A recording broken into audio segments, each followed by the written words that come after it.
I want her out, Joe said bluntly during dinner. She insulted me. I won't tolerate such disrespect in my house. Welcome to Tales by Steph, a home of interesting African stories. Chief Johnson was not just a wealthy man, he was a force. Everyone in Lekki knew him. He built his empire from scratch, starting as a local contractor before breaking into the oil business. His mansion stood like a mini palace, but to Diane, it was simply home. 15-year-old Diane Johnson loved her father more than anyone in the world.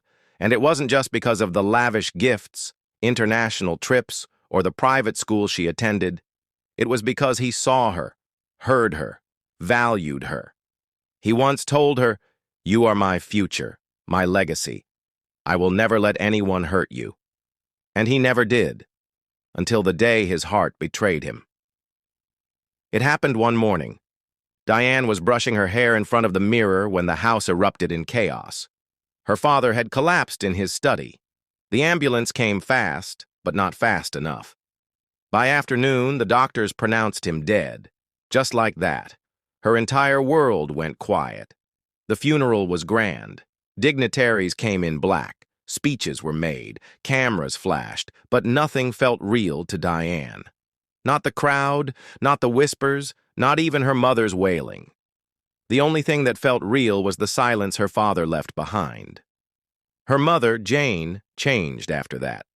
Once elegant and lively, she became withdrawn, barely eating, always lost in thought.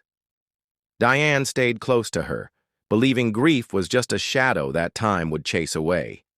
But time didn't heal everything. 6 months later, Jane started dressing up again.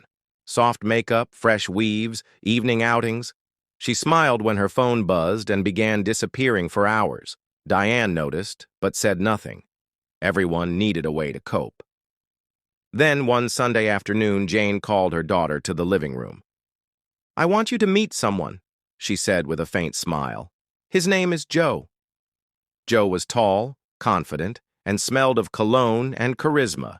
He said all the right things, complimented the house, praised Diane's intelligence, spoke about God and healing and second chances. But Diane felt something off, his eyes, cold, calculating. When he smiled, it didn't reach his eyes. Still, she remained polite. Her mother seemed happy. That was what mattered. But happiness came with a price. 2 months later, Jane announced, "We're getting married." The words hit Diane like a slap. "What?" "I said yes to Joe. I'm ready to move on." Diane looked at her mother, searching for any sign of hesitation, any flicker of doubt. But there was none. "You're rushing this," she said. "Daddy hasn't even been gone a year." Jane's face hardened. "Do not disrespect my choices, Diane. This is my life." Diane bit her tongue and nodded. She even smiled at the wedding. At first, everything seemed normal after Joe moved in. He was quiet around Diane, never raising his voice, never touching her inappropriately, but also never showing warmth. He slowly started changing things. Diane's room was moved to the guest quarters. Her monthly allowance was cut. The staff who used to care for her were replaced. When she questioned the changes, her mother waved it off. "It's a new season," Jane would say. "Change is part of growth." Diane began keeping a journal, scribbling everything she noticed. Joe's late-night phone calls, the way he stared at her father's study door, his sudden interest in her dad's documents. She once walked in and found Joe rummaging through her father's old desk. He jumped, startled, then smiled. "Looking for old memories?" he said, closing the drawer. "Don't mind me." But she did mind. One evening after dinner, Joe told Jane that Diane had disrespected him. "She called me a stranger in front of the staff." Diane gasped. "That's not true." Jane frowned. "Why would he lie?" "Mummy, you're really asking me that?" Jane stood. "Enough. You're becoming difficult, Diane." From that day, Diane felt like a stranger in her own home. The final blow came 3 weeks later. Joe told Jane that Diane had insulted him again, this time saying she wished he would die. It was a lie, but Jane didn't ask questions. "I want peace in my home," she said coldly. Diane stood at the doorway of the living room, her hands trembling. "Mummy, please." "You know I wouldn't say that." Jane didn't look at her. "You've changed, Diane. I don't know who you are anymore." Diane's throat closed. "Mummy, I'm your daughter." Joe stood beside Jane, arms folded. "You're too much trouble, Diane. This is not your house. Not anymore." The guards packed her bags. The driver dropped her off at a distant relative's house in Agege. No warning, no goodbye. Diane cried that night, holding the only thing she had left, her father's wristwatch. She stared at the sky and whispered, "Daddy, I miss you. I'm alone." But the stars didn't answer. The streets of Agege were nothing like Lekki. The air was thicker, the noise louder, the houses old and cramped. Diane stood outside a weather-beaten bungalow, her small travel bag hanging loosely from her shoulder. The driver had said only one thing before zooming off. "Now here, madam, say make I drop you." The gate squeaked as she pushed it open.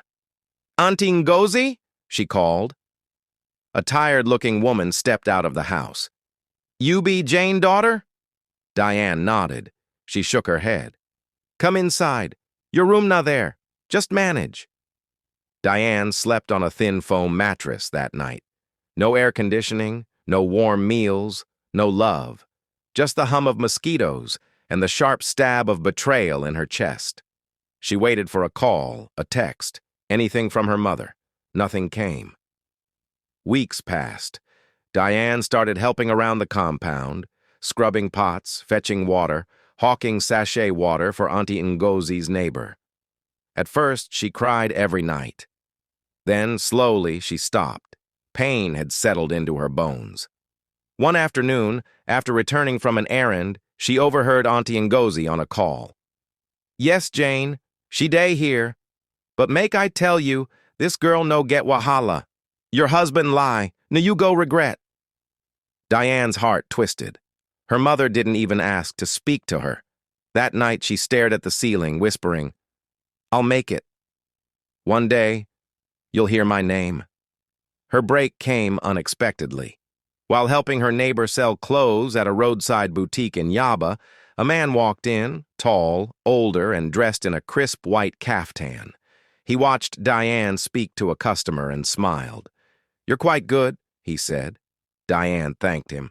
"What's your name?" "Diane Johnson." He paused. "As in Chief Johnson's daughter?"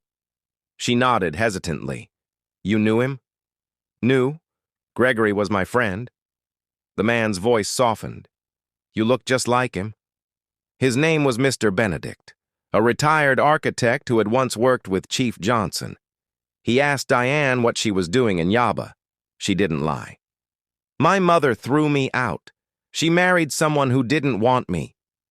Mr. Benedict didn't speak for a while. Then he said, "Would you let me help you?" "I have no children of my own. My daughter died years ago. You remind me of her." Diane hesitated, but something in his eyes felt safe. That week, she moved into Mr. Benedict's modest but beautiful duplex in Surulere. He got her back into school, bought her books, and encouraged her to dream again. Diane threw herself into her studies like her life depended on it. She read late into the night, volunteered at church, and began working part-time at a publishing house. Slowly, she bloomed. Mr. Benedict adopted her legally, gave her his name. "But never forget where you came from," he reminded her. "Your pain has a purpose." Years passed. Diane graduated top of her class, received a scholarship to study business in South Africa, and later returned with 2 degrees and a bold new confidence. She launched a non-profit foundation in honor of her father, the Johnson Legacy Foundation, focused on helping abandoned girls and widows. The story of her betrayal became her fuel. Magazines interviewed her. TV shows invited her. Her face became familiar, her name synonymous with strength and reinvention. But Jane? Jane remained a shadow in Diane's memory, until fate brought her back. Jane thought marrying Joe would fix everything. At first it did. He filled the silence Chief Johnson left behind, took her to dinner, prayed with her, called her queen. She let herself believe again that maybe love was possible after loss. But slowly, things began to shift. Joe started taking business calls behind closed doors. He convinced Jane to transfer money into joint accounts to manage better. He began traveling more, always claiming it was for business, but never bringing back receipts. Still, Jane ignored the signs. She clung to the illusion, afraid to admit she may have chosen wrong again, until one day her gold jewelry went missing. She searched everywhere, asked the maids, asked Joe. He shrugged. "Maybe you misplaced it." She stared at him. "That was over 10 million naira in value." He laughed. "Then maybe someone else took it." "Why are you looking at me?" That night, Jane sat in the bedroom, clutching her late husband's photo, whispering apologies to him. Weeks later, Jane overheard a hushed phone call. Joe's voice was tense. "I told you not to call this line. I'll send your cut later." When she confronted him, he flipped the script. "You're spying on me now?